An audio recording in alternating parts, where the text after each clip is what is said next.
Little Bill wa Biaonili. Isang Mother Goose adaptation.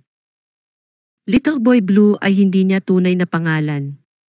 O hindi, ang tunay niyang pangalan ay Richard Snow. Ngunit palagi siyang tinatawag ng kanyang ina na Little Boy Blue. Tinawag din siya ang Boy Blue ng kanyang ama. Tinawag siya ng lahat na Little Boy Blue at kaya ko gagawin. Ang mga mata ni Boy Blue ay kasing asul ng langit noong araw ng tag-araw. Noong sanggol pa siya ay lagi siyang nakasuot ng asul na laso sa kanyang buhok. Noong 5 taong gulang siya ay nakasuot siya ng asul na blusa at asul na cap. Ngayon nakasuot siya ng asul na suit at asul na korbata. Para kay Boy Blue ay 7 taong gulang na ngayon at big boy na siya.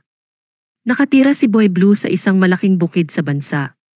May mga kabayo, baka at tupa at baboy at itik at inahing manok at manok sa bukid.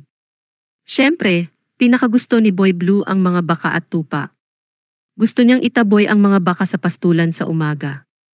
Minsan, sa gabi, hinahatid niya ulit sila pauwi. Gusto niyang panoorin ang kanyang ama na nagpapagatas ng mga baka at nagpapakain sa kanila. Kapag malaki na ako, sabi niya, gagatasan ko ang sarili kong baka araw-araw. Minsan sumasama siya sa batang lalaki upang bantayan ang mga tupa. Si Shep, ang aso, ay laging sumasama sa kanila. Binabantayan niya ang mga tupa buong araw. Gusto nilang pumunta sa parang kung saan ang damo ay berde at matamis.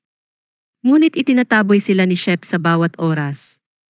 Si Boy Blue at Shep ay magkasamang naglalaro sa bukid.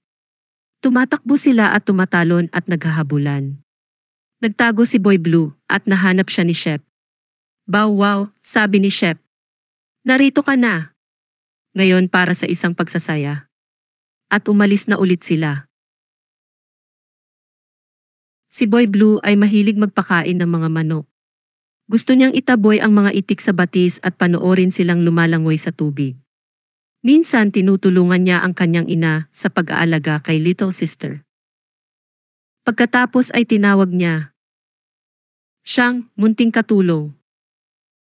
Hindi, sabi niya, ako ang iyong Big Boy Blue. Isang Mother Goose adaptation. Little Boy Blue, bumusina ka, ang tupa ay nasa parang, ang baka ay nasa mais. Nasaan ang maliit na batang lalaki na nag-aalaga ng mga tupa? Nasa ilalim siya ng high cock, mahimbing na natutulog. I share, like a tea. Mag-subscribe. Para asay karagdagang libreng libro. Global Red ORG.